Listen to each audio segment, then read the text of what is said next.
O Brasil é referência mundial em transplantes realizados pelo SUS, mas ainda enfrenta um grande desafio: a negativa das famílias. Dados de 2024 apontam que em Mato Grosso, 7 em cada 10 famílias dizem não à doação de órgãos, o que reduz as chances de salvar milhares de pessoas que estão na fila de espera. Para falar sobre a importância da conscientização e do diálogo familiar nesse processo, o Papo com Ela recebe hoje a médica Heloísa Helena Siqueira Borges, da Central Estadual de Transplantes. Doutora Heloísa, muito obrigada por aceitar o nosso convite para que a gente fale desse desafio que é a questão da doação de órgãos, né? Dados recentes do governo de Mato Grosso apontam que pelo menos 7 em cada 10 famílias abordadas acabam se negando a fazer essa doação. Como é que tem sido trabalhar para reverter esse quadro, né? Qual que é o grau de dificuldade de convencer essas famílias? A gente é que agradece, enquanto Central Estadual de Transplante, né? A gente agradece a oportunidade de estar aqui, podendo falar um pouquinho para a população, né? Porque, assim, primeiro, a gente tem vários desafios. O primeiro desafio é que, culturalmente, nós brasileiros não gostamos de falar de morte. Uhum. Então, a maior causa de negativa da família é: eu não sei se o meu parente desejava doar órgãos. Então, nessa situação, muitas vezes eles até falam: eu doaria meus órgãos, mas eu não sei se o meu pai, meu irmão, meu filho tinha esse desejo. Uhum. Então, eu não posso fazer uma coisa que eu não sei. Então, a gente sempre orienta a que todas as pessoas que desejam ter seus órgãos doados, que eles se manifestem para a família. Porque nesse momento do diagnóstico da morte encefálica, quem vai definir, decidir e doar os órgãos são os nossos familiares. Então, isso precisa ser comunicado, conversado. E tem as situações de crianças, de bebês, por exemplo, que também podem ter algumas situações de sangramento cerebral, um tumor cerebral, que evolui para o diagnóstico de morte encefálica e que os seus pais, né, vão, naquele momento, ser abordados para saber se eles desejam ou não doar os órgãos do seu filho. Esse é um momento que a gente, assim, as famílias estão passando uma dor incalculável, mas que muitas vezes pensar na possibilidade de que o seu filho vai viver em outras 7, 8 pessoas e que vai levar vida para essas famílias é uma forma de ressignificar esse luto, de transformar essa dor em esperança e eu sempre penso que na forma mais pura do termo, assim, de amor, né, doação, porque você está doando vida a pessoas que você não conhece, você não tem nenhum contato e nem sabe se você ama ou não, né, mas é um gesto realmente de amor. Então assim, essa questão de pensar em doar órgãos, eu acho que tem que fazer parte da nossa sociedade, das nossas conversas, porque ninguém sabe o que vai acontecer, se nós vamos ser, né, aqueles que vamos doar os órgãos, ou que nós vamos decidir se um dos nossos parentes vai doar órgãos, né? Então, é sempre bom conversar. E doutora, a senhora fala do aspecto cultural, né? E muito já se ouviu falar assim, mas será mesmo que houve essa morte encefálica? Será mesmo que não querem adiantar esse processo para tirar os órgãos e beneficiar uma suposta lista? Fala pra gente sobre a segurança desse diagnóstico para então chegar-se à conclusão de que é possível fazer a doação. Perfeito. Isso quem nunca ouviu há 10, 15, 20 anos atrás falar que o médico falou que estava em morte, você fala que não estava, e viveu, e está vivo até hoje e tal. Então, assim, isso é uma preocupação do Conselho Federal de Medicina, que em dezembro de 2017 publicou uma resolução que define o passo a passo. Então, o primeiro ponto é que não é qualquer médico que pode definir o diagnóstico. Então, o médico precisa estar capacitado, ele precisa fazer um curso de capacitação em definição de morte encefálica, e esse curso é ofertado atualmente aqui em desde 2018, na verdade, aqui em Mato Grosso, pela Central Estadual de Transplantes. Então, é um curso totalmente gratuito que a gente oferece. Então, 2 a 3 vezes ao ano a gente faz esse curso para os médicos que trabalham há mais de um ano em urgência, emergência e em UTIs. Então, precisa fazer esse curso. Nesse curso, então, você vai capacitar os médicos e tem toda uma forma de examinar como é que o paciente precisa ser avaliado, como esse paciente precisa estar deitado, inclusive, na cama, no leito da UTI. Então, esses médicos são treinados para realizar a avaliação de morte encefálica. Normalmente são 3 médicos, então pode ser no máximo 3 médicos diferentes que vão fazer 4 tipos de avaliação. Então, são 2 testes clínicos que vão ver reflexos de tronco encefálico, um teste de apneia e mais um exame complementar, que pode ser Doppler transcraniano, angiografia cerebral dos 4 vasos, cintilografia ou eletroencefalograma. Então, para a determinação da morte encefálica, precisa de todas essas avaliações. Então, são 3 médicos diferentes que vão realizar 4 etapas dessa avaliação. Além disso, antes do início da avaliação, precisa ter uns pré-requisitos que precisam ser definidos. Então, tem todos os sinais vitais do paciente, como é que tem que estar, saturação de oxigênio, temperatura. A gente precisa de um exame que demonstre uma lesão encefálica irreversível que seja capaz de causar morte encefálica. Todas essas fases, elas são acompanhadas pela Central Estadual de Transplante. Então, a gente recebe toda vez, em qualquer lugar aqui de Mato Grosso, que abre um protocolo ou que tem uma suspeita de algum indivíduo que esteja com sinais, né, de que esteja em morte encefálica, toda a documentação vem para a central e lá nós temos a equipe médica que vai avaliar todos esses dados e orientar a equipe que está acompanhando o caso de que ele pode ou não abrir o protocolo, de que está tudo correto, de que todos os sinais vitais estão de acordo com a resolução, de que esse indivíduo não está com sedação, bloqueio neuromuscular. Então, essa preocupação do CFM trouxe todas essas diretrizes que são importantes e que precisam ser cumpridas nessa avaliação. Até para tornar todo o trâmite seguro, né? Exatamente. E a gente tem que lembrar que a tecnologia trouxe, por exemplo, hoje em dia, um indivíduo que esteja em morte encefálica, ele continua respirando porque eu tenho um ventilador ali fazendo as trocas gasosas. Ele continua com circulação sanguínea, o coração batendo, porque eu tenho medicações que vão fazer com que isso aconteça. Então, antigamente a gente falava, morreu do quê? O coração parou. Uhum. Ou então ele parou de respirar. Hoje em dia não acontece mais isso, porque eu tenho equipamentos e drogas, medicações que vão fazer todo esse suporte.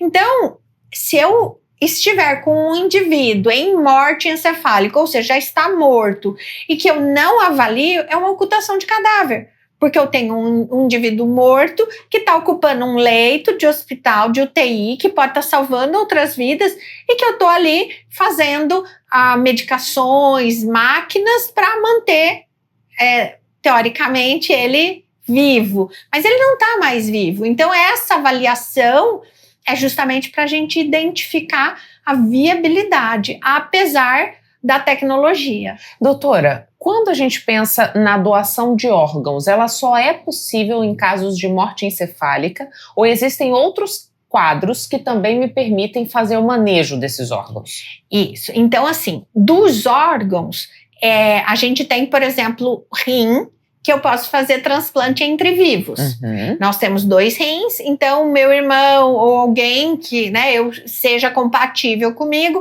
eu posso doar o meu órgão, um dos meus rins, para essa pessoa. Então, essa é uma situação onde é feito entre vivos. Entretanto, por exemplo, tem tecidos, córnea, né, que pode ser, a gente chama de doação coração parado. Então, até 6 horas após o óbito, o coração está parado, é possível fazer a extração de córneas para doação. Aí não importa a forma da morte? Não importa a forma da morte, só importa que a família deseje, né? Aí tem alguns tipos de câncer que vão inviabilizar, porque você está doando um tecido que vai levar câncer a outro indivíduo.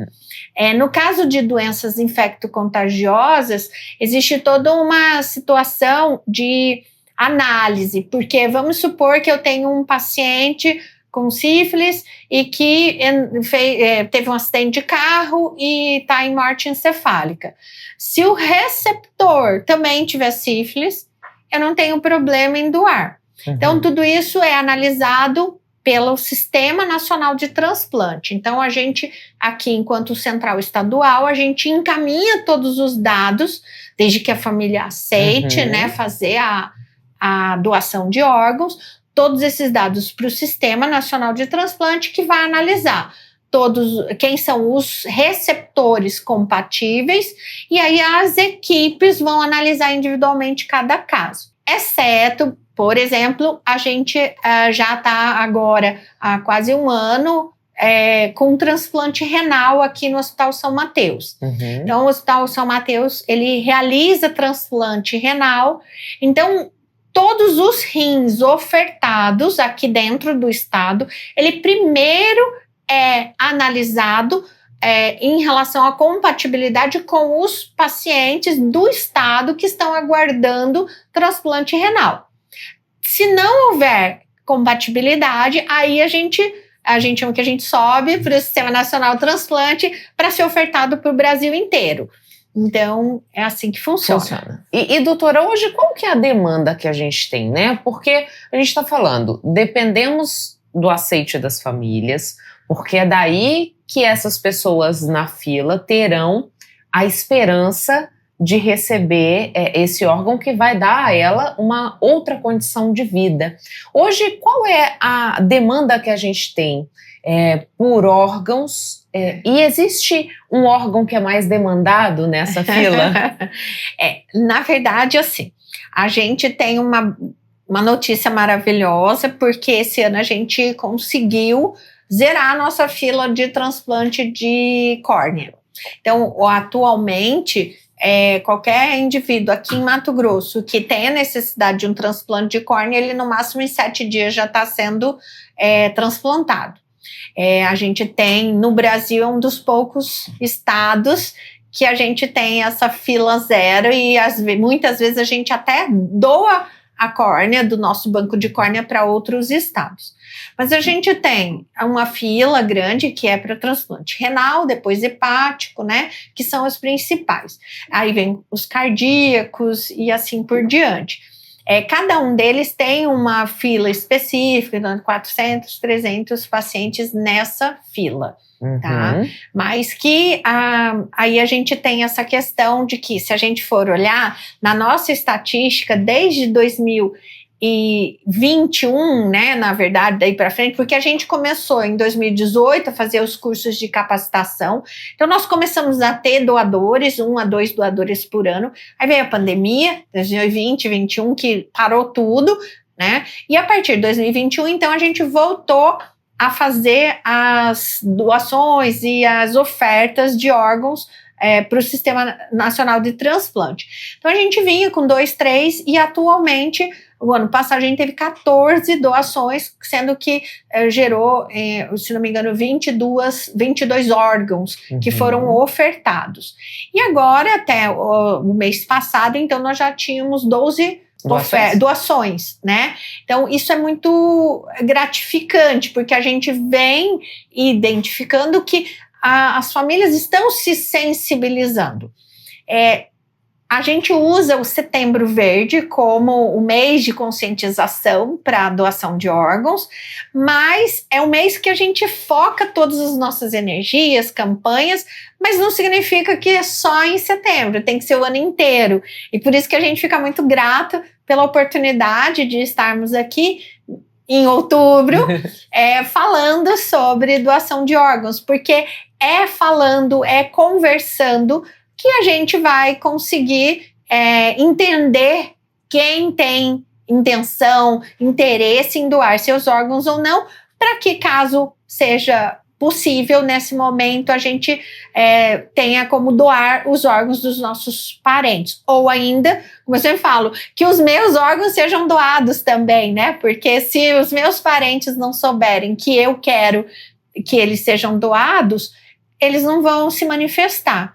E lembrando das córneas, que mesmo, independente da causa de morte encefálica ou morte natural, com até 6 horas de coração parado, é possível fazer a doação também. Agora, doutora, acho que é uma dúvida das famílias que estão assistindo a gente, né? Aceitei que esse parente seja um doador, né? Ele vai fazer o procedimento para salvar essas vidas que dependem dessa condição. Isso muda alguma coisa no processo do velório? Quanto tempo leva para que esse corpo possa ser liberado? É possível fazer o velório? Não é possível? A senhora poderia esclarecer isso? Claro, sim, é possível fazer o velório. Tudo é feito com muito critério e preservação desse corpo, né, que vai ser entregue à família. Em torno de 48 horas, no máximo 72 horas, esse corpo é entregue à família. Por que a gente fala no máximo 72 horas? Porque existem alguns casos de morte violenta que precisa passar pelo SVO, né, pelo IML, mas que a gente também, nesses casos, a gente sempre já entra em contato com o IML, eles acompanham todo o processo e mesmo o processo de retirada dos órgãos, então eles também acompanham, né, e mesmo no interior, nós já tivemos aqui em Mato Grosso o caso de Rondonópolis, de Nova Mutum, de Sinop, que foi feita a doação de órgãos, e aí o CIOPAER, né, nos auxilia também, fazendo toda essa parte do translado da equipe dos órgãos para os locais de transplante de órgãos, né? Uhum. Então, tudo isso é feito via Sistema Nacional de Transplante, Infraero, e o CIOPAER aqui dentro do estado de Mato Grosso sempre nos auxiliou com essa logística de irmos até Sinop ou Rondonópolis para captação, levar a equipe que vai captar os órgãos e depois levar essa equipe de volta para os seus estados de origem para implantar o órgão no receptor. A gente está dizendo que é preciso abrir esse diálogo, né? Tornar essa uma conversa presente no nosso dia a dia. Apenas comunicar aos meus familiares é o suficiente, doutora, para que essa doação ela se consolide? Ou eu preciso fazer algum tipo de documento, registrar em cartório? Qual que é a orientação? Isso, a gente tem hoje até um cartório online, né, que você pode fazer um documento de registro da sua vontade ou um outro tipo que chama testamento vital para deixar registrado seu desejo de doar órgãos. Entretanto, a legislação, decreto presidencial também de 2017, ele determina que a doação de órgãos, ela não é compulsória, ela tem que ser autorizada, permitida pela família. Então, ela é consentida. Então, a família precisa consentir. Se você fez esse documento, mostre para sua família que você fez, para que eles possam, né, que o seu desejo seja realizado. Né? Porque se eles não souberem, ou se apesar desse documento eles não quiserem, esses órgãos não serão doados. Então, vamos fechar a nossa conversa, doutora, com uma mensagem para quem está nos assistindo, para que essas famílias e essas pessoas se sensibilizem com essa causa? sempre acho importante a gente começar com a ressignificação do luto, que eu acho que a gente não se prepara para a nossa morte, nem para a morte dos nossos parentes, mas isso vai chegar. E pensar em que essa pessoa que nós amamos tanto e que muitas vezes ela foi uma pessoa que fez tanto bem às pessoas em vida, ou que se preocupou com o próximo em vida, a doação de órgãos é manter todo esse sentimento de amor para com o próximo, tanto da família que está doando, quanto desse indivíduo que mesmo após a morte, ele ainda doou vidas. Então, acho que isso é o primeiro ponto. O segundo ponto é a gente pensar na nossa dor daquele momento de luto e pensar que talvez a gente não se sinta tão sozinho, tão solitário nessa dor, se a gente conseguir transbordar amor e doar vida a outras pessoas que estão em sofrimento também. E é um sofrimento com esperança, né? Porque todos que estão na lista de espera aguardando um órgão, ele tem esperança de poder caminhar, de poder ver seus filhos crescerem, ver seus netos se casarem, de fazer coisas, né? E até, inclusive, especialmente, de se doarem para essas causas. Então, pensar um pouco também, mas eu acho que a gente só vai pensar nisso se a gente pensar antes, não apenas naquele momento de dor, né? Então, pensar na nossa dor e na dor do outro não é fácil, mas é um exercício que eu acho que a gente precisa fazer todos os dias para que nesse momento a gente consiga fazer essa ressignificação. Muito obrigada pelas informações, doutora. Obrigada a nós, eu especialmente e em toda a nossa equipe lá da Central de Transplantes. Intervalo, a gente volta já.